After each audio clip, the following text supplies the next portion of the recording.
Good morning.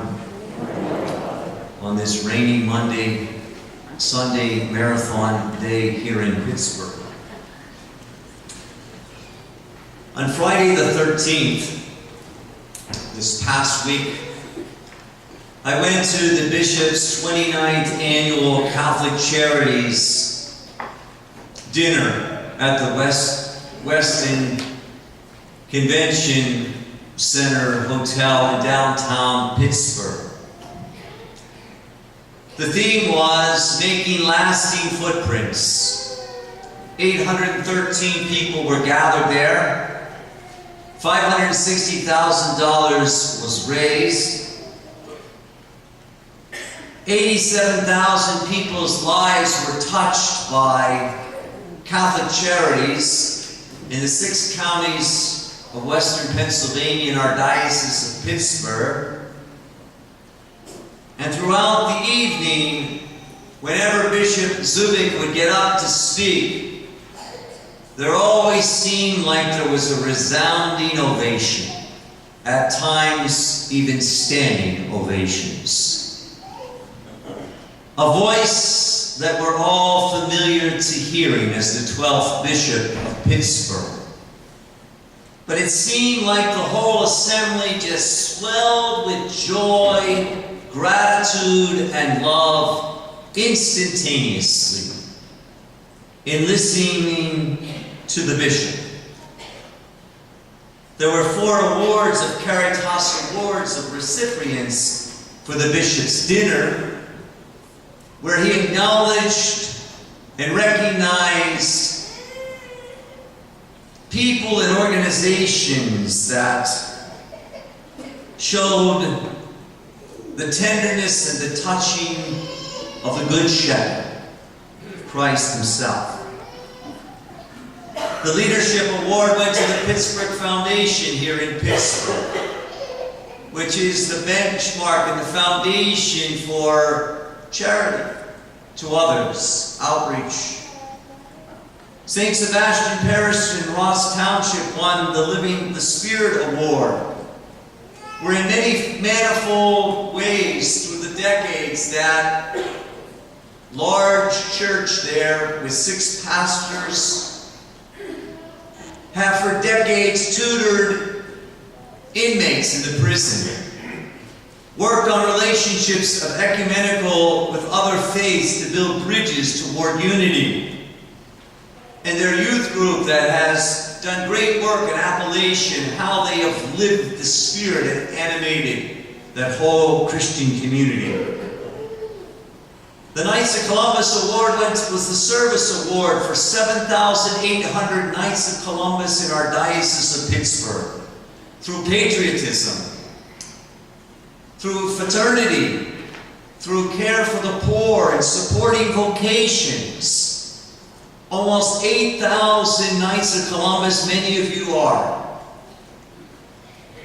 The hands and the heart of the bishop himself as being a knight.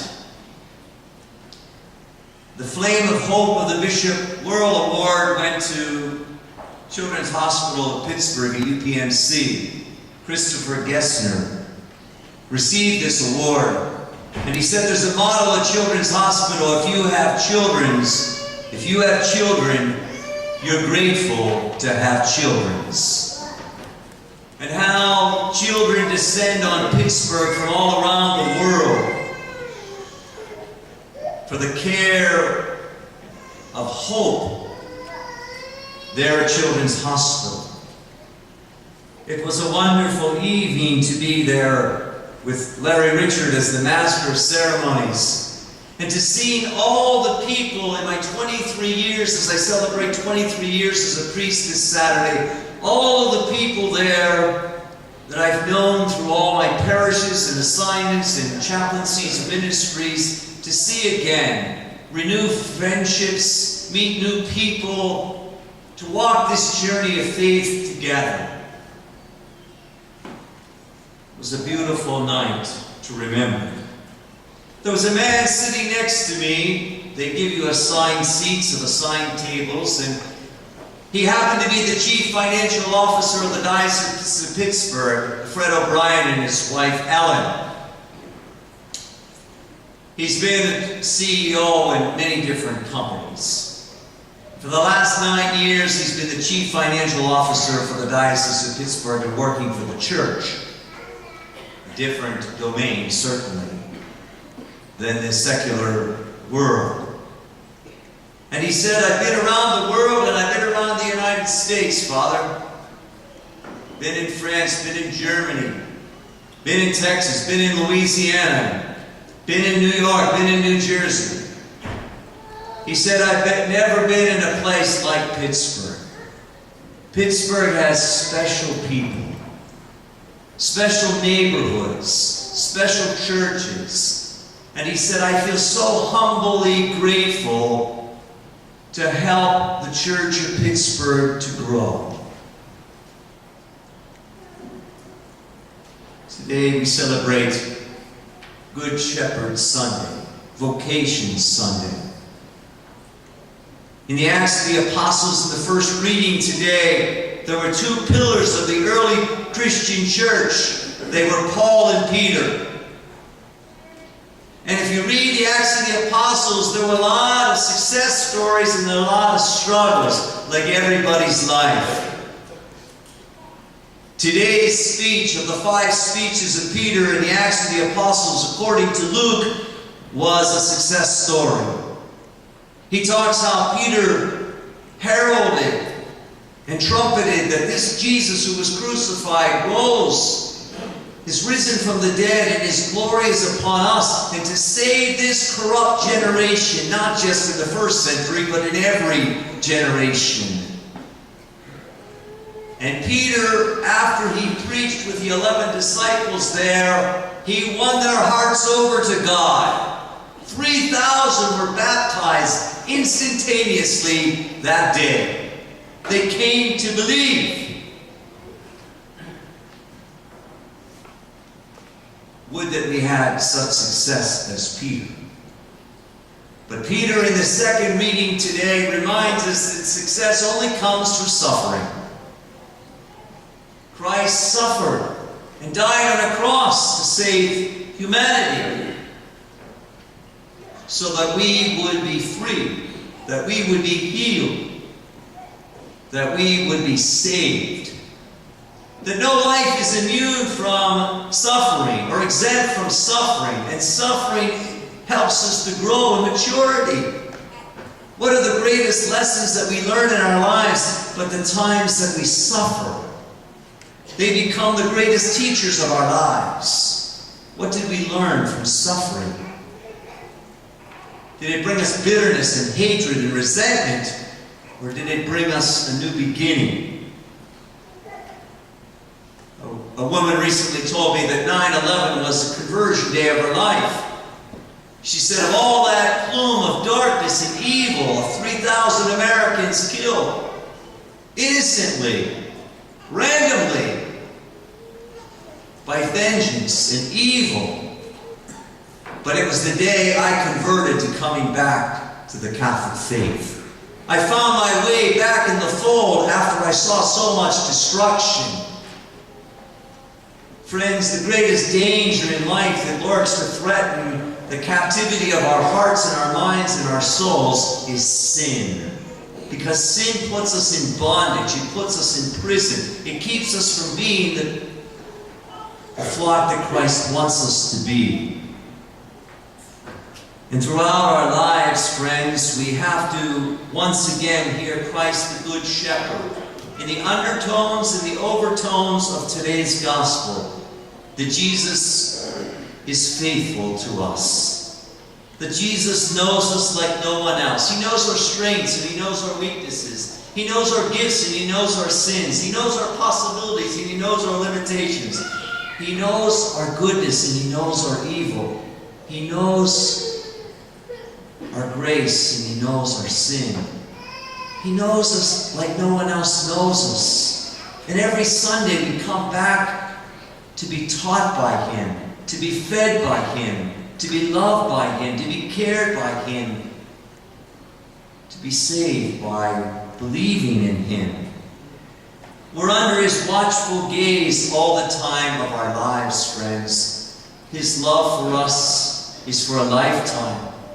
We had 45 couples here yesterday preparing for the sacrament of marriage. 8 presenting couples from our own potato patch here at St. Joseph. To give these couples who are going to begin a whole life commitment to one another. I said marriage isn't an idea. It's not an ideal. Marriage is a lifetime commitment of sacrifice, of service, of committed love. It's radical. It's not for the faint of heart. And life will tear you apart and temptation will collapse your marriage. There's so many ravishing thieves out there that are looking to destroy the union of your unity. Don't kid yourself. And the forces are legion and countless. And unless you hear the call of God, which is the loudest voice in the universe, and it's within the deepest recesses of our hearts, unless God is directing our lives, we're off course. And we will remain off course for a long, long time. I became a priest so that people would be spiritually fit. Because I've been given the gift of faith by my parents who showed me what sacrificial love is all about. Service to others, suffering for others, sacrifice to others, heroic love for others. Might I add, laying down your own life for others? It's not your own life, it's not your own schedule, it's not your own things that you want to do, but what is it asking you to do? In John's Gospel, we hear 7 times where Jesus uses the great I am. He says, I am the gate for the sheep. I am the light of the world. I am the bread of life. I am the good shepherd. I am the resurrection and the life. I am the way, the truth, and the life. I am the vine. A true shepherd, friends, isn't looking out for their own security or their own well-being. A true shepherd is one who's looking out for the security and the well-being and the protection of others. So you're going to want to marry this person. Are you concerned the rest of their life for their well-being? Their entire well-being, till death do you part. Our identity, friends, is that we're part of the fold. We're part of the flock of Christ. We're a child of God. We were made in His image in divine likeness. We were born in love. We were called to live a life of love, and we'll die still loving more. Our identity, friends, isn't in what we do or what we accomplish or what our ambitions are, what powers we have. That's not our identity. Our Christian identity is that we're a child of God, and that's our worth. That's our dignity. And we live in a world that decodes us and deletes us and destroys that identity. We stockpile ourselves under all these images of importance. I'd rather be a good person than appear to be a good person. That's what Jesus is asking us. To be a good person from the inside out, not the appearance of the outside in. Secondly, Jesus says, I have a calling for all of you. Whether to the single life, the married life, the religious life, the consecrated life, but I got a sacred calling for you. If you want to hear me and you want to heed me, then you want to herald my gospel to others. And I'm going to use the instrument of your humanity to bring God's presence to other people. To serve others, to love others, to share with others. Thirdly, I think our true fulfillment in life, friends, is to grow every day of our lives. Personally, relationally, spiritually, each year of our life, closer to Christ, the Good Shepherd, who leads us, who protects us, who feeds us, who forgives us, who loves us, And He walks with us even through the gate of death, if we allow Him to walk with us, to the promise of an eternal and everlasting life. In closing, I remember when I was first ordained a priest, I had a lot of respect for this Monsignor, and he had been the pastor of the parish for over 35 years. And he had unsolicited dedication, commitment to his people and their needs and their concerns, and serving them well. He never took a vacation. He never took a day off. He was the old school. You never count the cost. You never look at your own needs. And one day I was speaking with him, and all the priests were gathered together, and I said to him, Monsignor, I know how hard you are, and how hard you work, and how dedicated you are. And I said, people tell me for 35 years you haven't taken a day off from caring for your flock. Is that true? He said, yes. And I said, well, did you ever think of giving them a break from you? And I thought he was going to hit me. But I think I learned something from him. It takes 100% commitment to be devoted to our well-being. And God is committed to us. And every Sunday we renew our desire to be committed as His disciples, as His followers. Because the more we hear Christ ourselves, the more we help others to hear His call to new life, abundant life, to be well fit, salvation.